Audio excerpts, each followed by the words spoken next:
praise you for all the richness of all of the of all of the things that you have given us. We pray, Lord, that we will value our cultural heritage, Lord, that we will not lose sight of this, that we will value its importance. And bring all of these things before you in Jesus' name. Amen. Okay, so let's be ready for the national anthem. Mga kababayan, ang pambansang awit ng Pilipinas. Kayang mag-ibig, telas ng sinangalan, alam ng puso, sa titik mo'y buhay. Lupang hinirang, tuyag ka ng mag-ibig, sa manlulupin, di ka pasisingil, sa nagagang tutok sa simoy at sa langit mong bangaw, ay hinatang tula, kawin sa pagkayang minamahal. Ang islang ng matawad mo'y tagumpay na nag-iindig, ang bituin at araw niya kailan pa may di magtitingin. Luman ang araw ng walhagin pagsinta, buhay langit sa piling mo. Aming ligaya na pagkay mga amin, ang mamatay ng dahil sa'yo.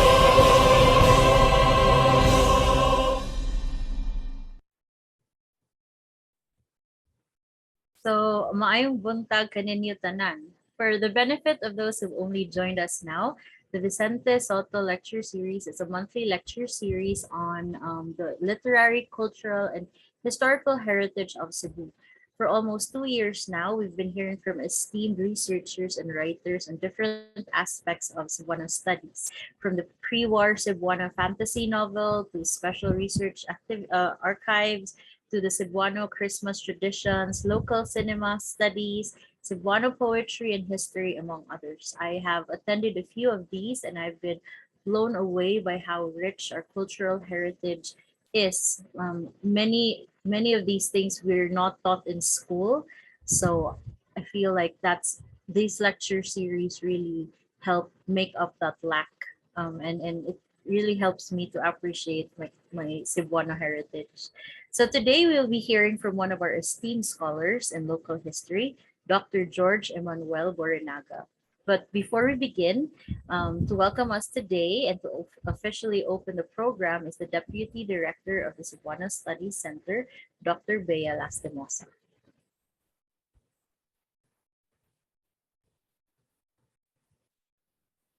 Good morning to our esteemed guest speaker, Dr. George, and to all our participants.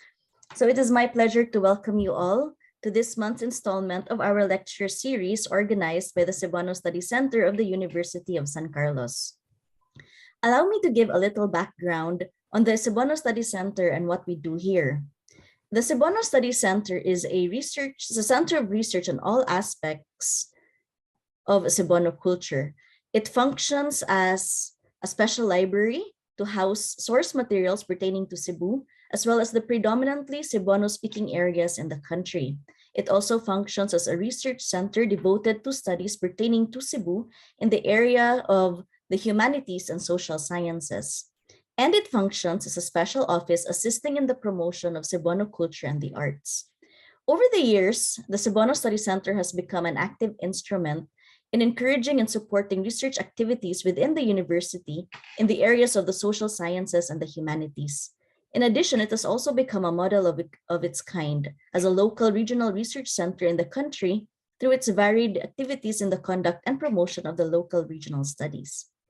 Now, the Vicente Soto Lecture Series is one avenue by which we do this.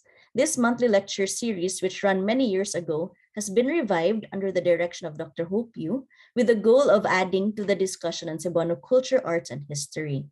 With these lectures, we hope to make the rich cultural heritage of Cebu more visible to the larger public, and we hope to create venues where the public can join in the discussions with renowned researchers and experts in the field of Cebuano studies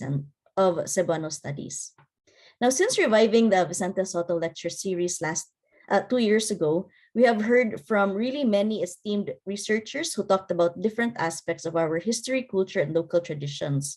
Most of these lectures have already been published in our peer-reviewed journal Tugkad, which you can access online in the Cebuano Study Center page. And video recordings of the lectures will also be uploaded online.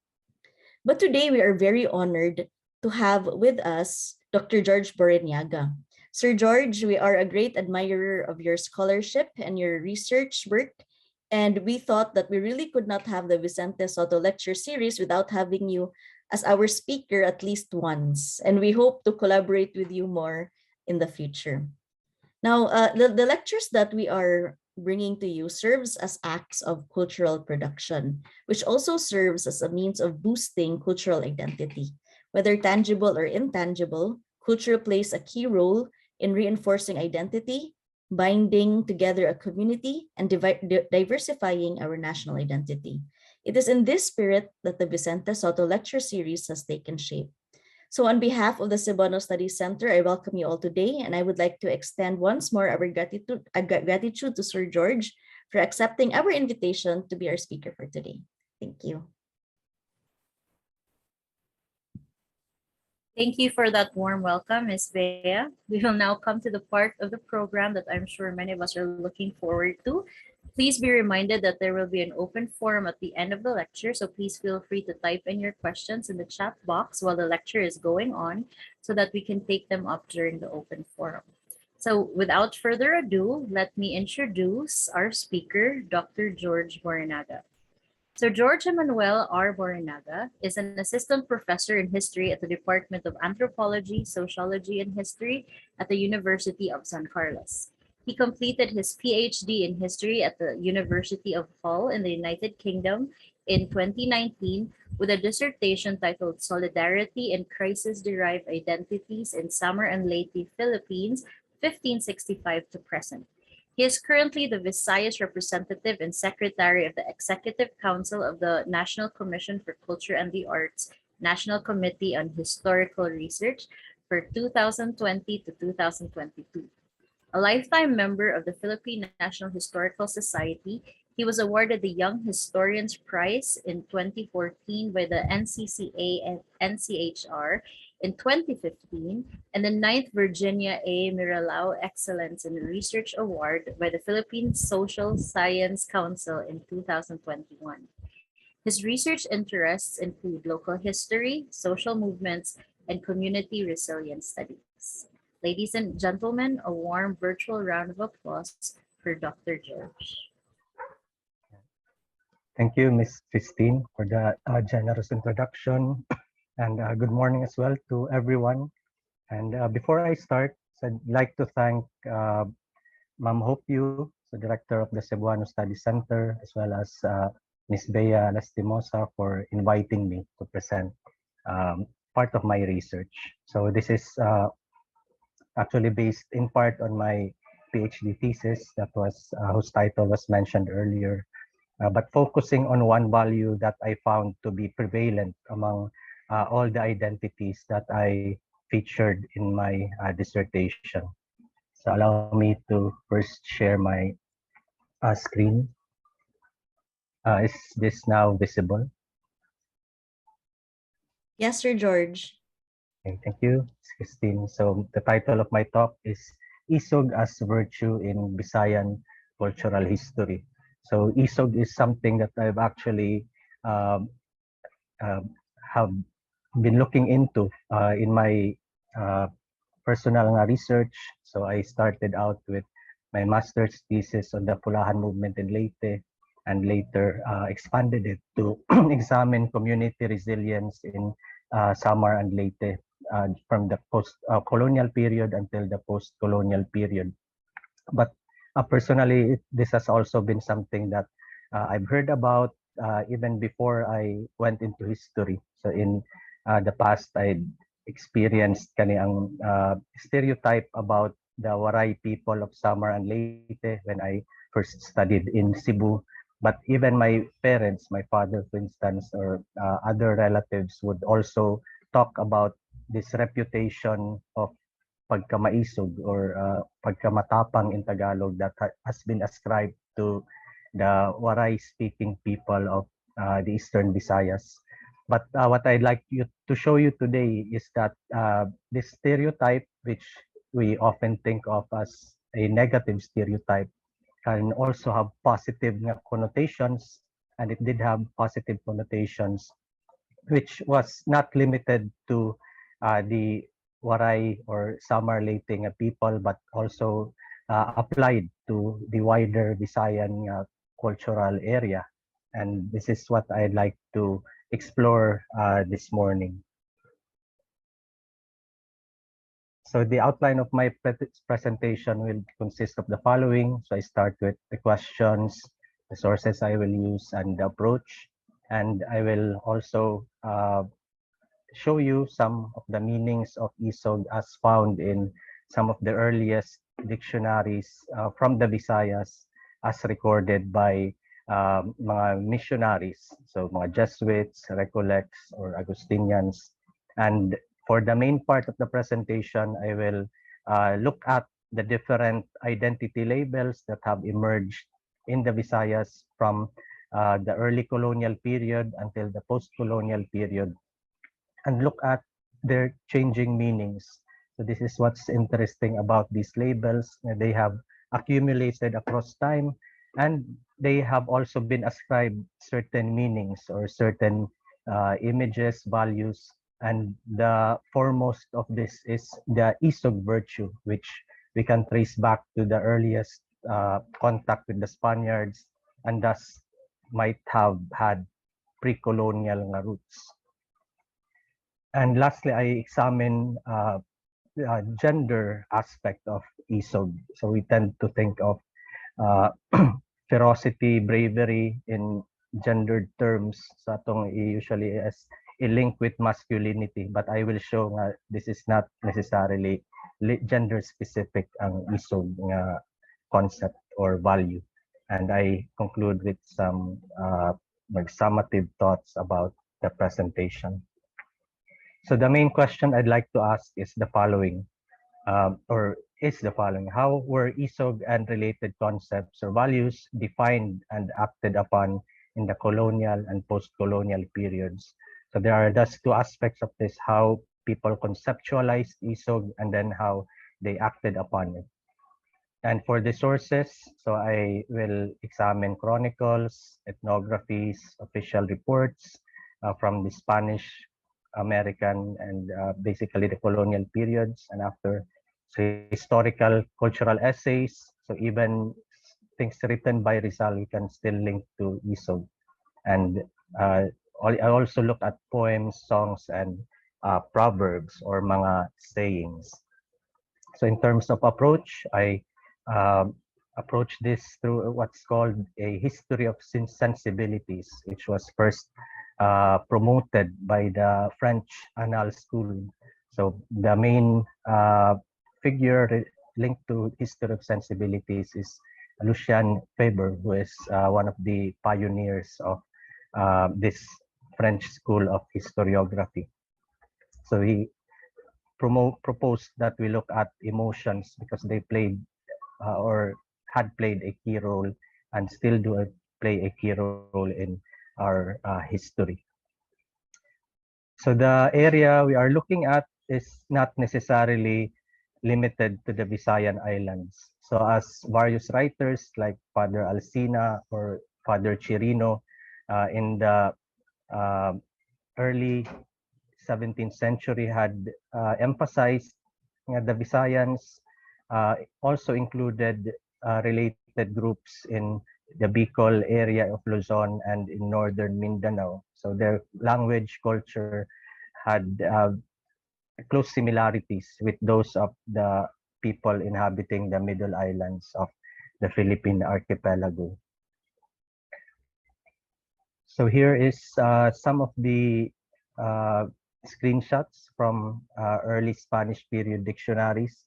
And we see that from the Samar Leyte area, as recorded by Father Mateo Sanchez, who had documented or had written the earliest or one of the earliest dictionaries in the Visayas. So this was not published until the 18th century, but the other early dictionaries included Father Mentrida's Vocabulario de la Lengua Bisaya Iligena, Haraya, and for the Central Islands, so what's now Cebu, okay, there was Father San Jeronimo's Arte de la Lengua Bisaya. So the similarities we see is that isog was or meant valor or bravery, or a more expansive term perhaps is ferocity. So there was this sense nga by being isog kay you caused fear and respect to other people, and this was the one of the organizing principles of the Spanish contact Visayans. Okay, as we'll see later, okay, they were seen as warlike and actually engaged in maritime raids called pangayaw raids. So if we look at these words closely, okay, we will see how there are certain cognates that are mentioned. So isog in Mentrida's dictionary is synonymous to dasig or kaisog, kadasig. So there are also Spanish words that they include. And if you look at the other definitions, okay, they are beginning to incorporate Christian meanings to these words. So remember that in these dictionaries, okay, they are also trying to introduce Christian concepts, Christian values, and thus the meanings are slightly tweaked already to reflect their attempts at evangelization. So some words in Spanish include animo, valentia, uh, animoso in the western part of the Visayas, and also similar meanings in the eastern Visayas. So valor, animosidad, and the like. And if we look at the other words that are included in the dictionary, so I tried searching for the word isog. Some other words are often linked to them, or they are used in the examples of these other Visayan words, which included kusog, which is strength.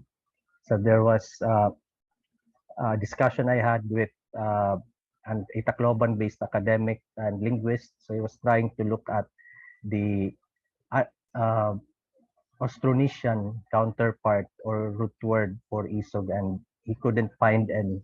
So this might be something that linguists or people interested in languages can look at, what their pre-colonial counterparts were. Okay, these can be considered as documents already from the colonial period. Pero kusog or strength was somehow always linked with isog in these other dictionary entries. And there were also usages which denoted agility. So isog was somehow linked to uh, uh, physical prowess or physical strength, and also with a certain attitude, which they valued given how warfare was a common practice for their cultures. So these were warrior cultures as noted by the early Spanish chroniclers. So this is reflected in some of the descriptions provided by the chroniclers, including Luarca, who noted how the Pintados were a courageous and warlike race. So Luarca was writing from the from Panay Island. So he was one of the early encomenderos, and he noted how these Pintados were engaged in warfare both in land and in sea. So Father Sanchez, whose dictionary I mentioned earlier, also had an entry for the word hinsug. So I think today this is the word himsug, which we often link with a healthy body, or it's more, it's no longer linked with isog. But if we go back to early Spanish times, okay, we see how the meaning was closely associated with Isog, and in particular with fierce clans. So this I found interesting how Isog could be associated with certain families and certain localities. So the example he gave for Hinsog, which he defined as how much one is brave, included Hinsog na magkakaanak, so a fierce clan. And he also identified certain groups of people or certain towns, as we call them now, like Baclayon or Dawis, or islands like Siquijor and Panaon, which is now in southern Leyte. On the other hand, Father Alsina had noted similar uh, mga descriptions of certain groups of people.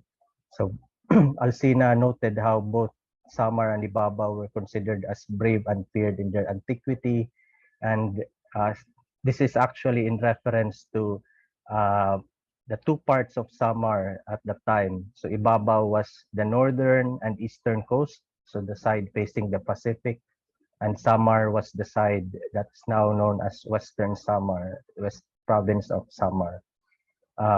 But the Ibabaws, as Alsina noted, was the most feared by the Bisayan in ancient times. Although I wasn't able to include another line from Alsina, who also noted how the Boholanos were some of the fiercest warriors in pre-colonial times. So we note how there is a pattern in this descriptions. So in another presentation, I argue it might have something to do with their proximity to Homonhon, which was a known abode or home for a Diwata. So the greatest Diwata, whom they called either Malaon or Makapatag, and who was also linked to the island of Negros and Mount Canlaon. But in terms of Isog, it also had link to their pre-colonial religion. So especially the ancestral worship that was a central part of the so-called pagan religion of the Visayans, or animistic religion as it's now called in the social sciences. And Alsina notes how he was not able to determine what sacrifices the Visayans performed at their war fleet's departure. Okay, again, this was part of their pangayaw practice. They engaged in rituals before departing and after returning. But what he was sure of is that the Visayans would not omit making them to humalagar, or the other version of this is umalagad, which is an ancestor spirit or ancestor spirits in general, from whom they believed courage, or isog, as Alsina had spelled it, was imparted to them. But he notes in another paragraph how he had recorded or heard at least two names for these rituals that might have been linked to the seeking of isog from the ancestors. So one word was pagdaga, that we may conquer. So this is before departing for a maritime raid. And pagdasig, which is he used the word Spanish word jactancia, or boasting, which we see in the dictionary entry I showed earlier, how isog is a cognate of dasig, or in Alsina's rendering, pagdasig was to chant the victory so that they could boast to the spirits, to the diwatas, and also to the people of the community. So boasting was not an individual thing, but it was for the community to memorialize their victory over their enemies, or the community they raided. But he notes how these rituals were also important in a religious sense, because in Alsina's word, because in everything the devil wished to have his share, which is never small. So this is in reference to the offerings they made after a victorious battle or a victorious raid. And the use of devil in the dictionaries, it's often associated with ancestor worship or the worship also of environmental spirits, or in other words, mga diwata, as the Visayans called them. But we also see Isog's link to local identities and also stereotypes. So Alcina notes a, for me, funny anecdote how they had a negative stereotype, at least the people of Ibabaw. So in this map, I show a version of Murillo Velarde's map that includes the name Ibabaw and also Samar. Although as Alcina clarified, they are basically in the same island, but Ibabaw is the side facing the Pacific and Samar is the side in the Visayan Sea. So as Alcina had noted, there was what he called an ancient adage, which was repeated by other Visayans, but in particular by the people of Ibabaw against the people of Samar, so this side. So there was this joke which they probably repeat in their drinking sessions or other gatherings. Count the men of bravery in Samar and you will find so few that they do not amount to one, because you will not find any. So murag ihapakunos kamot kung pila kay kuan ni mga wala. Walay isog sa Samar. So that was their insult or their image sa people of Samar, that they were not a brave people. But on the other hand, the people of Ibabaw, they also had their own positive self-image or chant, their war chant, which as Alcina mentioned, they still occasionally mentioned around the time he wrote his chronicle, which was Ibabaw kita. So they shouted this line, and the meaning, according to Alcina, was, remember friends that we are the people of Ibabaw. It is the same as saying that they should not weaken or decline in their ancient valor or in bravery of their forebears. So we can link this again to that note by Alcina that ferocity, bravery, isog was bestowed on them by their ancestors. So it maintained their ties with their departed relatives, grandparents, because these people, if they maintained these rituals, they continued to bestow bravery, which was important when they engaged in warfare. And another interesting pattern which we see and which would be repeated in subsequent periods is how they appropriated certain labels ascribed to them by outsiders, in this case the Spaniards, and utilized it for their own use. So in the case of the Spanish contact, the Pintados label, which we associate with the pre-colonial period, it actually had a very important role to play in the early Spanish period. So as we see in the dictionaries, words like Bisaya or the Bisaya label, if you notice in the entries, they often had negative connotations of savagery or paganism. There's an example this citing their practices before they converted to Christianity, such as the worship of ancestors, the worship of crocodiles or other mga animals and environmental spirits. So the way I see the relationship between these labels is that Bisaya was used as a sort of marker to denote what they were like before, and Cristiano as something, as a label and a model of what they could aspire to. So we have works on Christians like Miguel Ayatumo in Mojares's essay, presented as a model of a virtuous na Christian. But despite these attempts of disassociating their practices and beliefs from those of environmental spirits and ancestors, kay another label continued to preserve ang older meanings of words like ibabaw.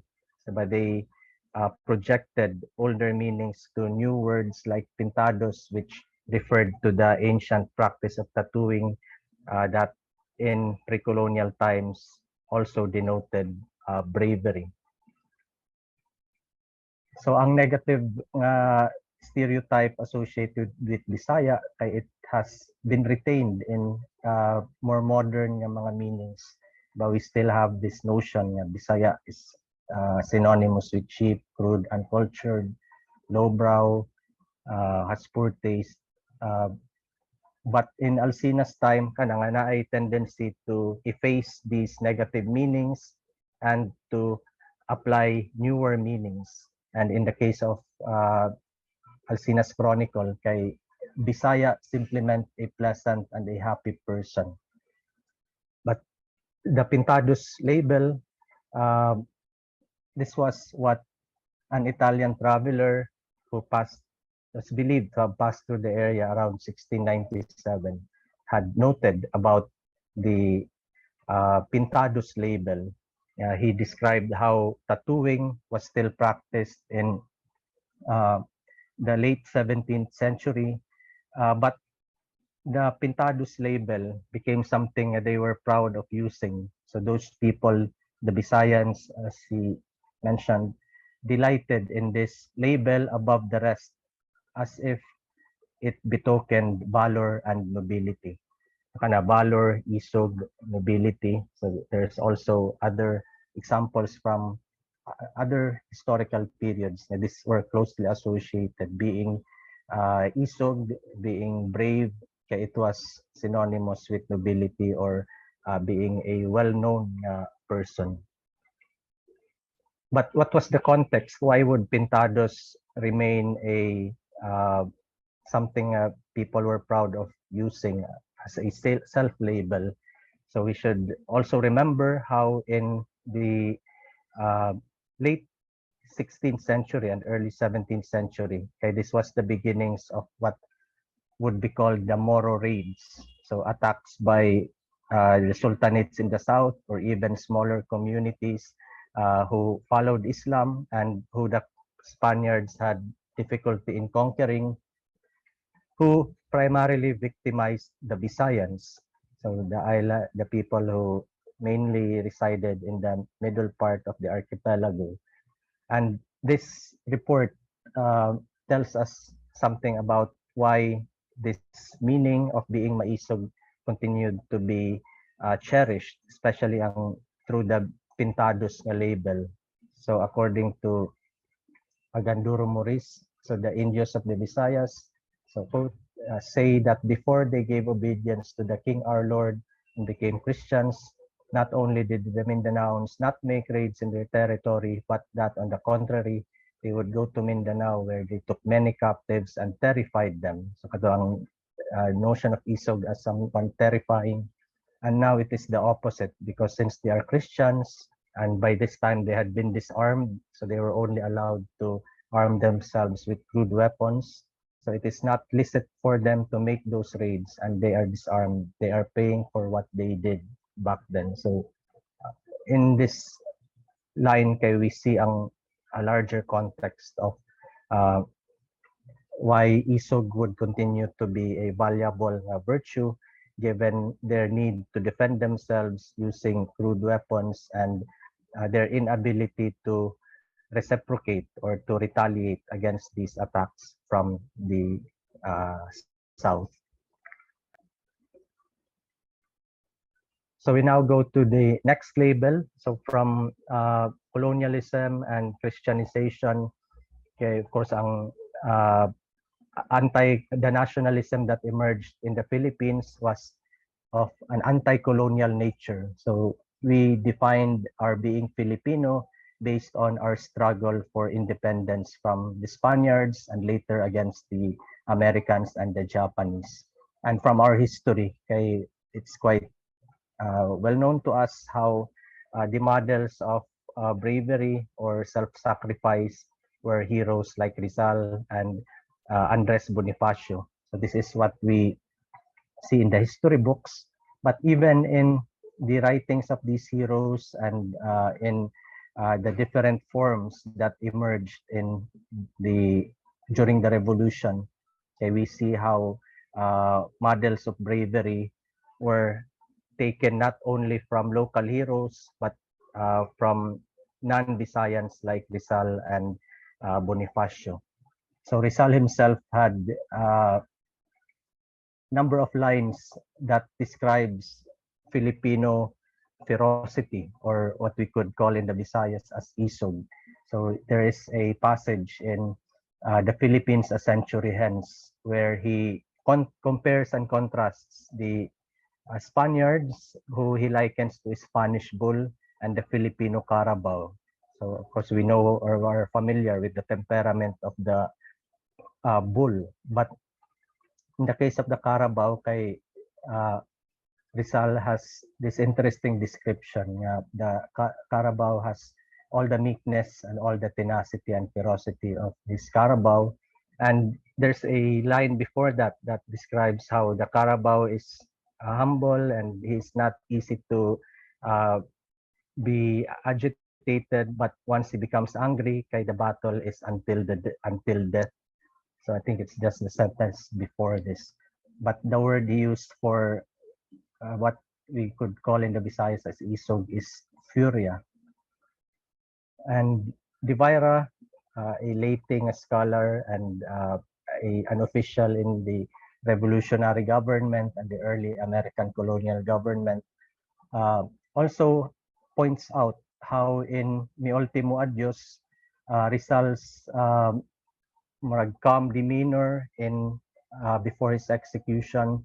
Okay, this could be understood by looking at his last poem, in which Rizal appears to identify with the early Katipuneros who had fought against the Spaniards beginning in August 1896.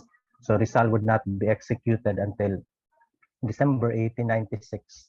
And in that time, there appears to be in Rizal's thought a sort of identification with the revolution, at least according to Divira's perspective and those of Apolinario Mabini. So the second stanza, for instance, of Mi Ultimo Adios refers to how certain people were fighting with delirium, so luchando con delirio in Spanish. Others give you their lives without doubt, without regret. And he also says how it takes place is not important. Cypress, laurel, or lily, scaffold, or battlefield, in combat or in cruel martyrdom, it is the same when what is asked of you is for your country and your home. So there's something about self-sacrifice and how people were fighting bravely, which is an apparent reference to the Katipunan fighters. But after Rizal had been executed and Mi Ultimo Adios had been leaked out from the family, Bonifacio is believed to have translated this Spanish language poem into Tagalog, and it became a sort of war song of the Katipuneros, which they sang as they fought the Spaniards. So there's also a line in translation, Tagalog translation, about this part about related to fighting bravely in Rizal's poem. So again, Rizal, the Katipuneros as examples of isog, which we see in Visayan nga mga struggles for independence beginning in 1900 in Samar Leyte and possibly in Cebu in 1899 when the Americans and possibly also during the 1898 Tres de Abril. So there's this notion how these heroes, they represented true Filipino-ness, and they were models of bravery that others ought to emulate. So Pilipinhon was the word that emerged as a label for Filipino bravery and struggle against colonial rule. So the earliest usage I found of Pilipinhon comes from 1903, katong sa newspaper nga Ang Suga. Or I mean 1904. So 1903, it was still Filipino ang ilang tagline in the newspaper, but just a few months later, it became Pilipinhon. And Vicente Soto, I think it was also in the documentary shown earlier, na ay book called Mga Sugilanong Pilipinhon or Filipino Tales. But in the historical data papers, there's also a folk song mentioning this national identity label, Pilipinhon.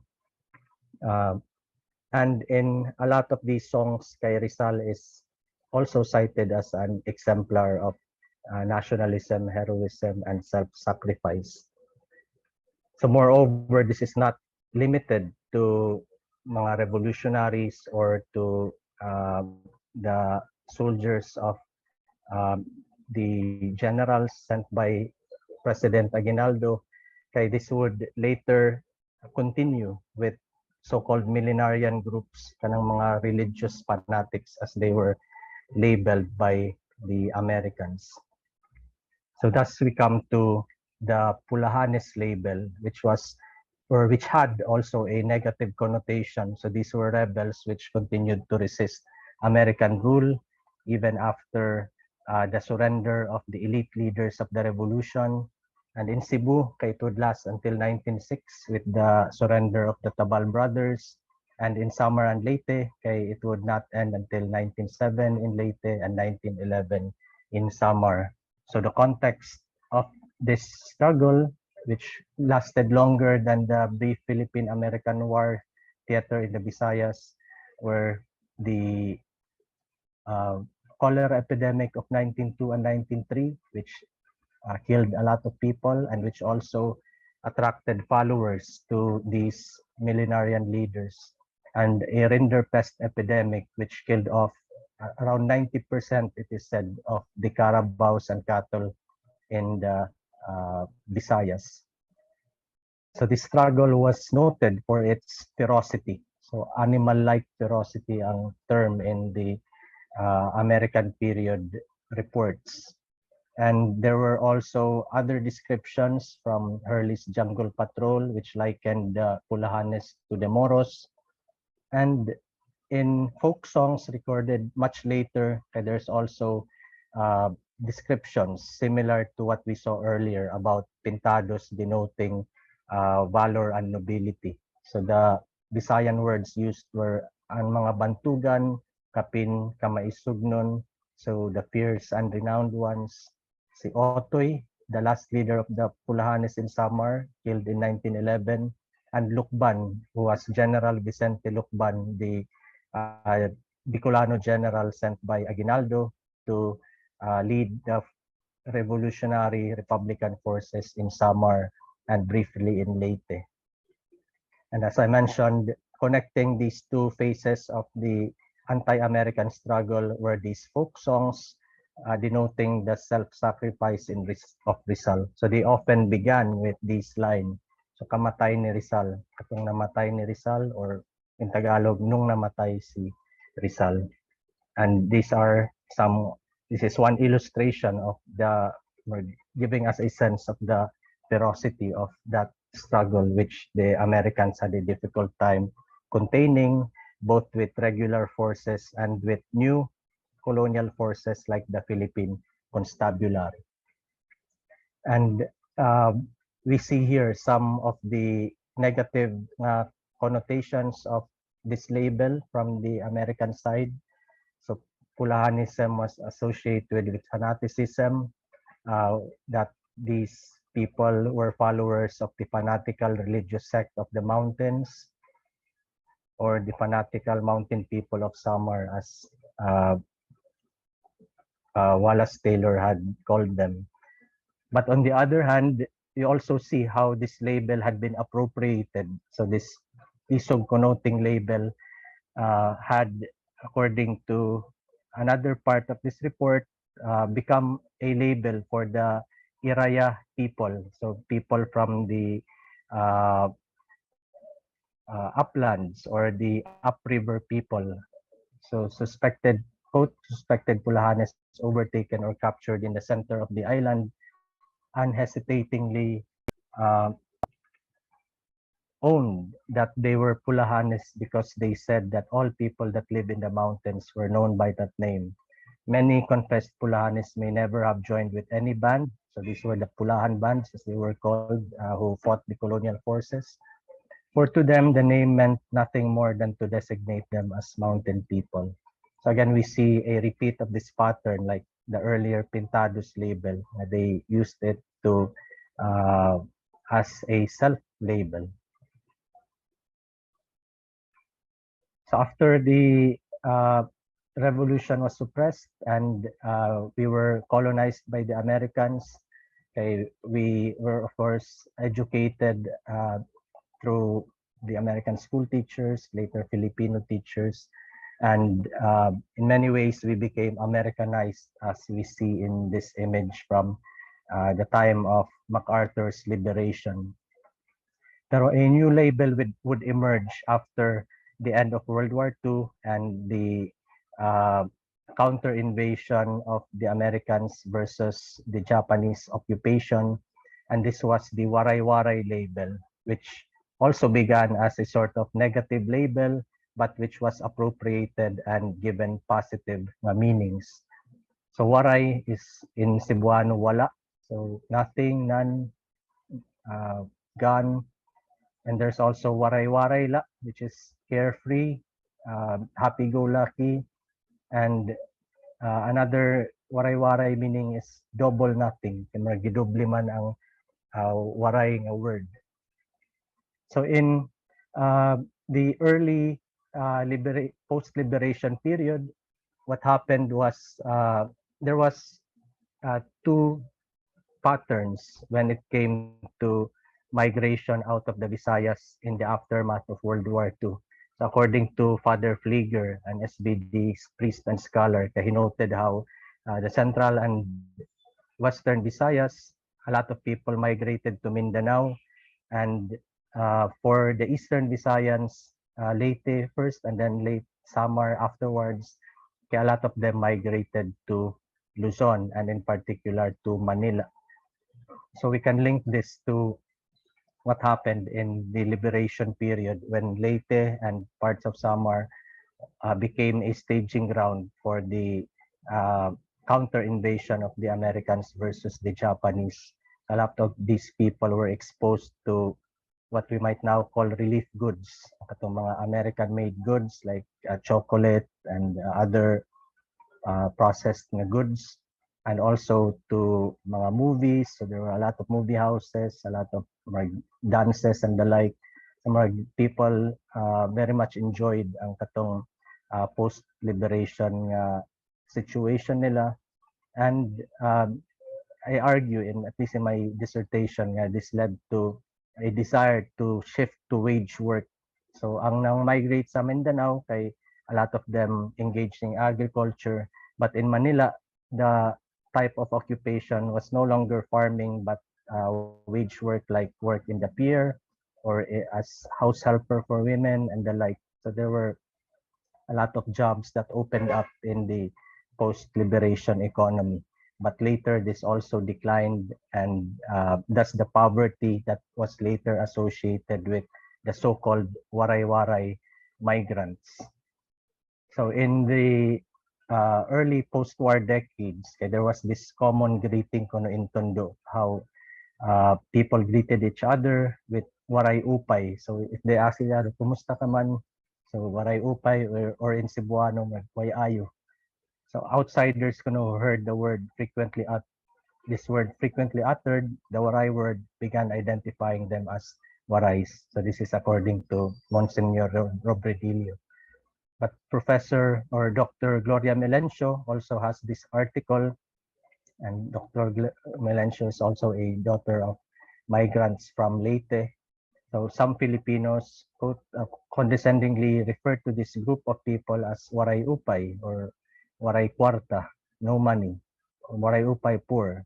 Stereotypic images of waray nons vary as waray upay nga mga tao, good for nothing people, to mean that they are drunkards, thieves, or gamblers for men, and prostitutes, dancers, or housemaids for women. So again, the negative stereotype of the so-called waray, newly called waray people, which led to a backlash from the elites or the intelligentsia in Samar Leyte.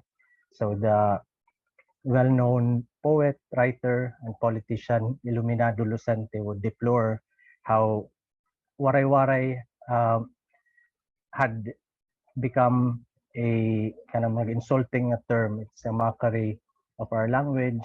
Pero that the sons and daughters of Leyte Samar themselves were using this negative nga term. So another member of the Sanghiran San Binisaya, Agustin L. Umora, would write in 1957 how the label waray-waray is only a fabrication and plain name giving by the peer troublemakers there in Tondo. So these were the mga laborers, stevedores who had joined these gangs like OXO or 0x0, which is Waray gang. Truly, it was Linite Samarnon, so they proposed another more noble label for them that our language was named. So they rejected the Waray-Waray label. But what made this popular label, even though it had negative connotations? So one of the word or movies that popularized this is, of course, the Waray-Waray movie featuring Nina Blanca in 1954. So there's this, the lyrics of which kind of denotes people who are carefree, who is inching for a fight, and even the women are also quite fierce. But what's missing here is the context. So if you look at the descriptions of that time, these peer troublemakers claimed that they were bullied by the established groups like the Sigi Sigi or Manila Boys Gang, as they were previously called. So it's this discrimination, the bullying which they said they were experiencing that led them to form gangs like the OXO, and which required them to fight and to be brave in order to face discrimination and bullying in the capital. So this is what Monsignor Robridillo also said. So how come a negative label was widely embraced? Okay, according to Monsignor Robridillo, quote, it gave the impression that the Warays were fierce, fearless, and furious. So a moniker that many Samareños delighted in. So this again parallels how Pintados, which had a sort of negative label earlier, also became a positive label or self-label to denote valor and nobility. So in this sense, the description Waray also stuck. It gave them identity. But for the people in Luzon, it had a negative connotation. So katugyapong uncouth or uncultured na people, which was subverted by the people who embraced this term. And lastly, so this is not part of the abstract I submitted, pero we see in the time of Yolanda another transformation in the meanings of Visayan identity labels. So by then, Waray-Waray had been shortened to Waray Nun, as it's still used today. And there was a new label that emerged, so Yolanda Survivors. And if we look at the meanings ascribed to being Waray and being Yolanda Survivors, it's still the same, ang isog nga virtue as a very important nga part of their identity or a very important value. So the Waray, according to this post in Facebook, so I translate it to English. quote, it mga waray nun mag-isog, amo bispera pa kabagyo tumabot matindog kita dayon. So the waray people are fierce. That is why no matter how many typhoons come, we rise up immediately. And Jeff Manibay of One Tacloban had this reply to an interview. I realized, quote, that because of the collective tragedy, our trait of being matapang was transformed into what they now call resilience. That is another transformation that we see, and the emergence of a new label, but still the values still revert to ancient identities, like this public group that was opened after Yolanda, which references the Pintados. No disaster will bring us to our knees. We are the Pintados, we are the sons and daughters of the Pintados, fierce and brave warriors will never give up. And a group of women who created a social entrepreneur venture had a bracelet which they called Kadasig Resilience, which if we recall, Dasig, diba, this is another cognate of Isog. So we see this come full circle. So diba, after Yolanda, we again reverted to referencing our pre-colonial identities as a symbol of ferocity and of rising up against the typhoon. So in terms of gender, this is something that we might associated with masculinity or males, but this also applied to females as well, such as this article on the women of Suluan who helped each other in rising up against the typhoon, and whose strength they ascribe to Makaandog, which is, I argue, a pre-colonial diwata that had been transformed to become a folk hero or a giant in their folklore. And again, we recall how ferocity, bravery, Isog was bestowed upon them by their ancestors, including these environmental spirits that are retained in their folklore. And in the other movements I mentioned, women also played prominent roles. So in the precursor to the Pulahan movement, for instance, there was this prophecy. There was an upcoming war. So this was after the cholera epidemic of 1882, 1883, and there was a coming war that my daughter Petronila will lead. So again, suggesting a ferocious daughter of a Dios leader.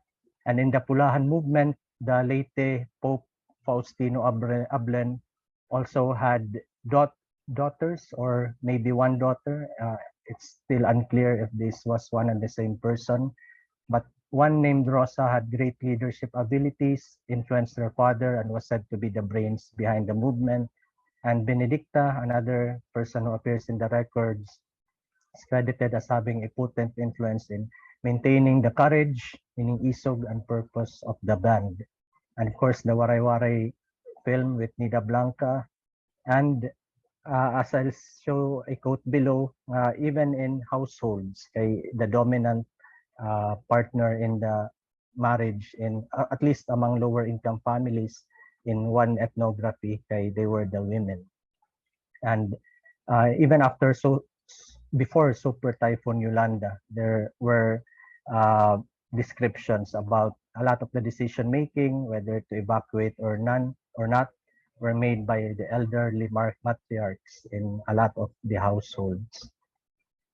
So in Ethel Nerd's ethnography, Life in a Native Village, so she notes how even though the children were trained or were reared not to be aggressive or dominant, she found it perplexing how when you look at the adult female, and this was the adult female in San Joaquin in Palo, which she hid under a pseudonym, we find that she is a highly dominant individual. Her dominance over her husband and her manifestations of aggressions to him are remarkable. While it is part of her role to direct the sequence of work and to control the family purse strings, this does not explain her aggression. So at least to me, aggression can be translated to isog. So she was the isog uh, head of the family, according to this ethnography. So in conclusion, these accumulating and changing cultural labels in response to uh, made, this emerged in response to major social and environmental crises. So often it was imposed by outsiders, but somehow they were appropriated and given local meanings. And the most important meanings they injected into these labels were isog and associated values like unong or until death solidarity, and also perseverance or tenacity, as expressed in the words aguanta, antos, and ilob, uh, which also became part of the meaning for these new labels like Pintados, Pulahan, Pilipinhon, Waray-Waray, or even Yolanda Survivor. So the context, therefore, is the frequent and overlapping hardships, disasters, crises that Filipinos and Visayans are constantly beset with. So here I show a map which shows environmental crises, but we should also keep in mind the historical dimension. So the 3th century Moro raids, uh, colonization, and its various demands, which necessitated that they hold on to ancient values like isog for their own community survival. So despite transformations, we've been Christianized, we've been modernized, but still isog has remained a very important and central value in our Visayan life today. So this ends my presentation. Thank you very much, and mayong hapon or mayong buntag sa atong tanan.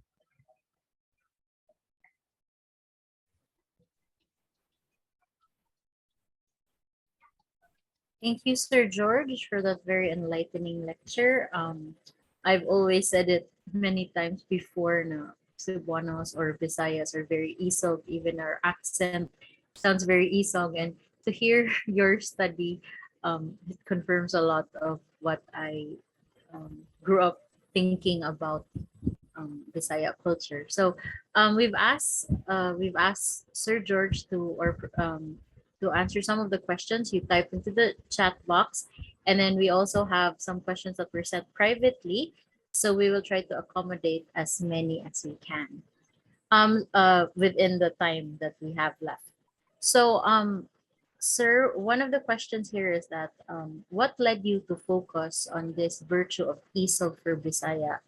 And then what were the challenges you faced as you started doing your archival work?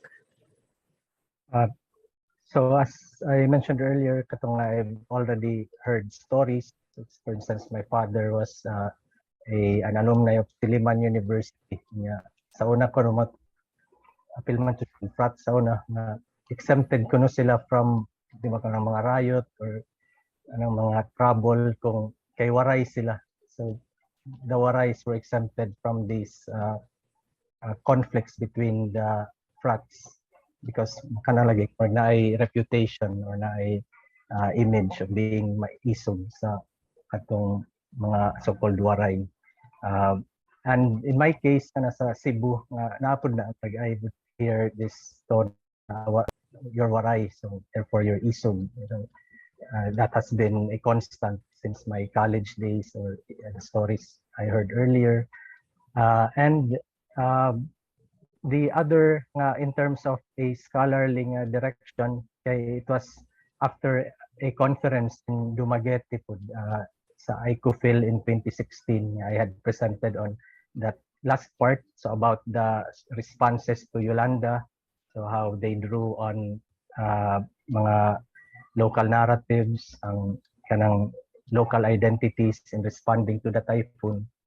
And I was approached by, or after the talk, by Dr. Cynthia Zayas, former director, I think, sa PSSC, an anthropologist who told me nga you should focus on that isog concept or value because it might be very important concept.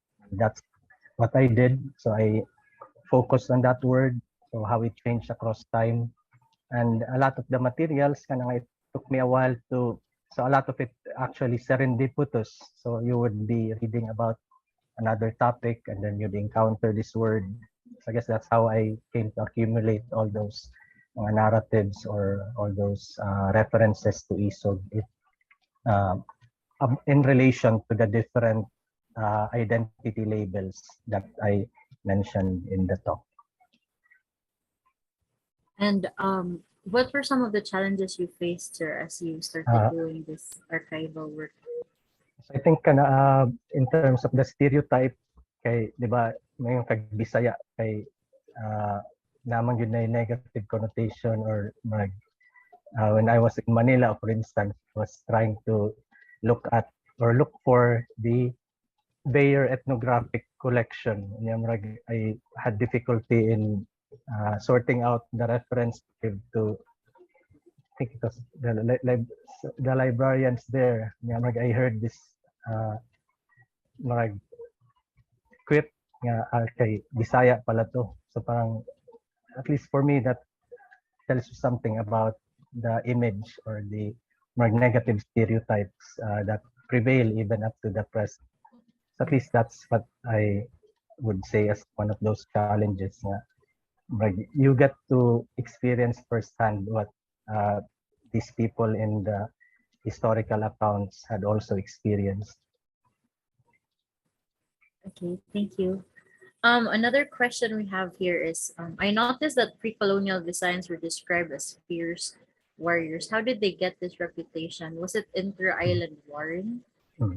So it might have been self-ascribed also. So that was it's their virtue. So we often think of virtue as in Christian terms. We are good, we follow the commandments. Pero sa ilang virtue was being maisog, being scary, fierce, and to make the enemy scared enough they don't have to kill them. They are too terrified to move and they would be easily captured. Okay, that was their means of warfare. So it wasn't how many people you killed, it was how many slaves or captives you had in order to para sa ekonomiya of your community. So the trick was to look and act as scary enough, as isog enough, in order that you can capture as many bihag as possible. But of course, that reputation was also gained across time by being able to kill various opponents.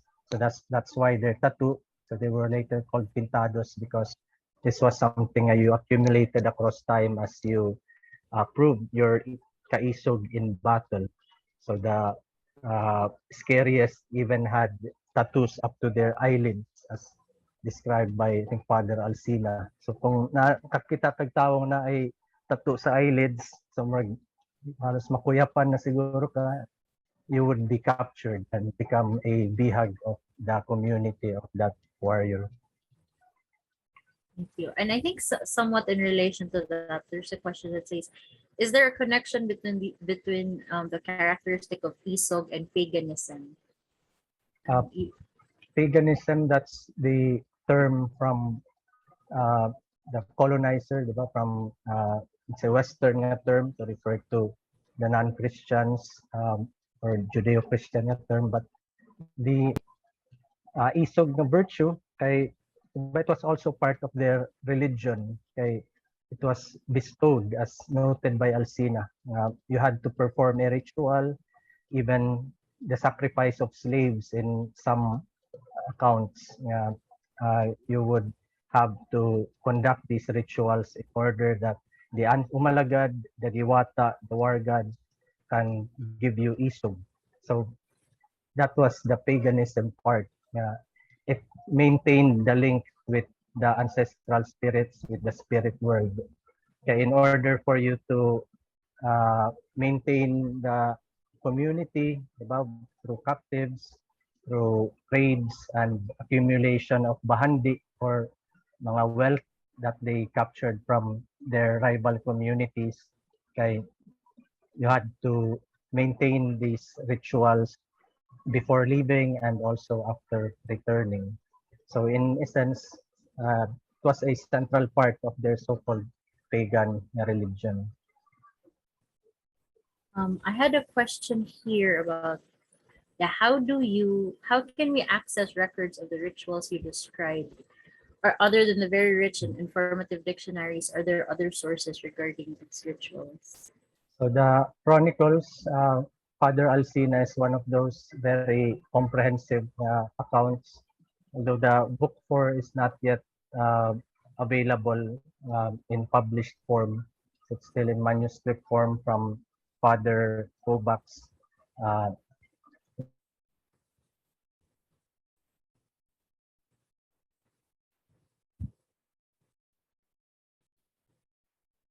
Um, I think Sir George's internet ran into some problems. Let's just wait for a while.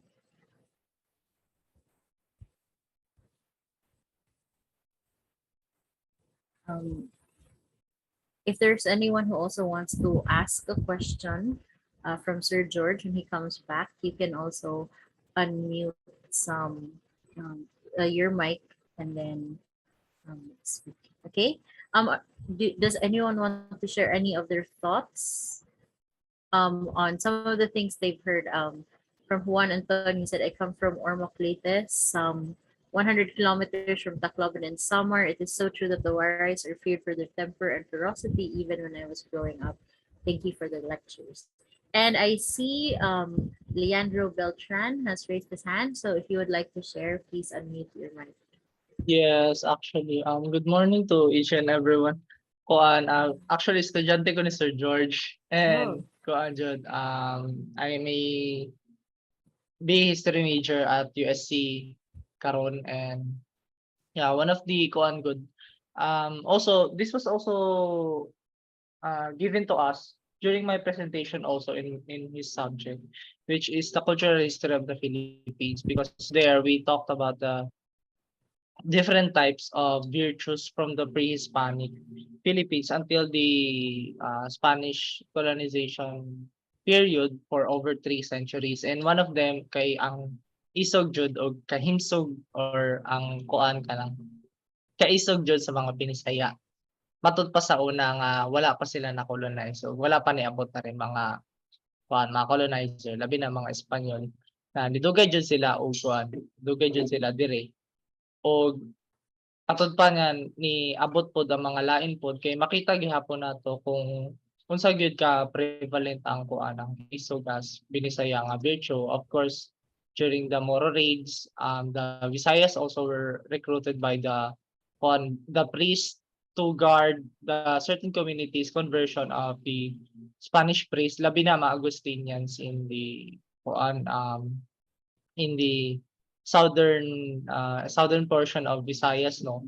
And also kuan, it became one of a sign and also a symbol during the Philippine Revolution, which was talked also earlier by Sir George. And I think on my part kay kuan jud siya very relevant, because makita gihapon sa signs and symbols of insignia of during the Philippine Revolution, and also the establishment of the Philippine Revolutionary Government in the transition of power from Spanish colonial to a Philippine independent as a nation, and recognized also by later on the American colonial period. And the isog jud, like wala siya wala jud siya nawala, o wala jud siya na kuan kanang na-isolate sa Visayas, na kuan also in Samar Leyte, but also in Cebu, in other even na kuan other parts of the Visayas, like also Bohol.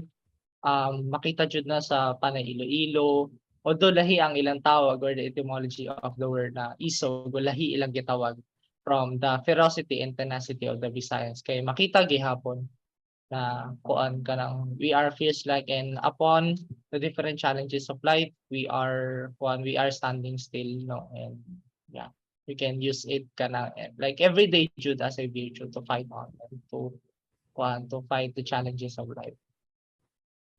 Thank you. Yes, it's a very interesting characteristic that I think many Visayas take pride in. Does anyone else want to share while waiting? There's a comment from the Facebook Live from Liboy Celada, Idol Sir George Emmanuel Burinaga, shout out. We also have a message from Levi Lanaria. Thank you, Professor George, for the very informative and interesting presentation on ESOG. I'm sorry, I have to leave now to attend another appointment. I shall PM you as I have some important points to raise related to your lecture. Thank you as well to the Cebuana City Center organizing team. I wonder what those points are. It would be very listening to listen in. From Jesse Varquez Jr., thank you for the fascinating talk. I'm interested in ESOG's etymology. E. Asenier Manuel wrote about the disyllabic characteristic of Proto-Austronesian languages. Some of his examples were Kaon, Bayan, Puki, Bangka, etc. And then there's the question, but I don't think Sir George is back yet, so we cannot answer that question. So in the meantime, you can message your questions directly to the Cebuano Studies Center, because if Sir George will not be back in time, we can just the Cebuano Studies Center will ask him about them and then maybe get back to you on your questions. And also there is the evaluation link that has been posted online or here in the chat box. You can fill it up so that you can get your certificate of participation. Let me just confirm with our host what we will do since Sir George doesn't seem to be coming back.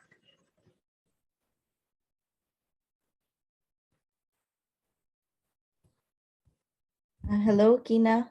Yes, Bay. Thank you. So let's just wait a few more minutes. Anyway, we're until 12. And yes, we will be forwarding the questions to Sir George, and we will just ask him to directly answer. If he has time, communicate with those who ask the questions. Oh, okay. All right. So perhaps we will announce our next speaker while waiting. Yes, we are going to have the next lecture will be next month in October. Let me just check my notes. It will be our next lecture will be on October 22, and our next speaker is Dr. Zona Amper. She will be speaking on the place of corn in Cebuano culture. So please follow the Cebuano Study Center Facebook page for for updates. So I think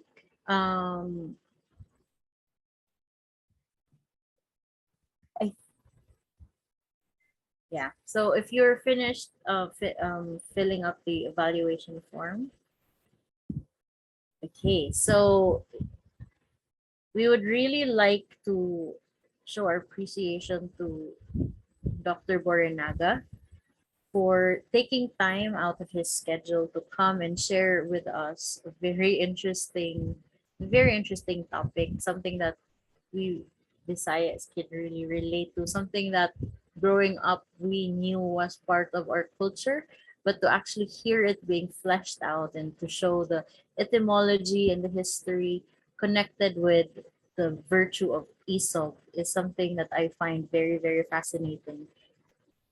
And we know that Dr. Borinaga is very busy, and so we're so thankful that he took the time out to be with us today. And although we cannot present this to him, let me just read the certificate of appreciation. The University of San Carlos Cebuano Studies Center presents this certificate of appreciation to George Emmanuel R. Borinaga for his lecture entitled ESOG as Virtue and Visayan Cultural History. during the Vicente Soto Lecture Series 2022, given this 24th day of September 2022 via Zoom. Signed by Hope Sabanpan Yu, the director of the Cebuano Studies Center, and Father Jesuraj Anton Vapen, SVD, VHD, Vice President for Academic Affairs. Okay, so if you can turn on your cameras, we will just be taking pictures of those who are here, and maybe we can forward the pictures, the screenshots to Dr. Guaranaga. Okay, so I'll be taking the pictures. Can I ask everyone to turn on their... All right, so it's a shame that Sir George couldn't answer all our questions. I was actually really looking forward to hearing his answers. So we'll just take these pictures because also for documentation. Okay, so 1, 2, 3, smile. All right. Okay. All right. Is it- So since it's already just a few more minutes before 12, maybe we can adjourn. And thank you very much, everyone, for joining. It would really have been so nice to hear more from Sir George, but internet problems also. So we will forward your questions and hopefully he can get back to you with his answers. Thank you, everyone, and good day. Thank you. See you next month.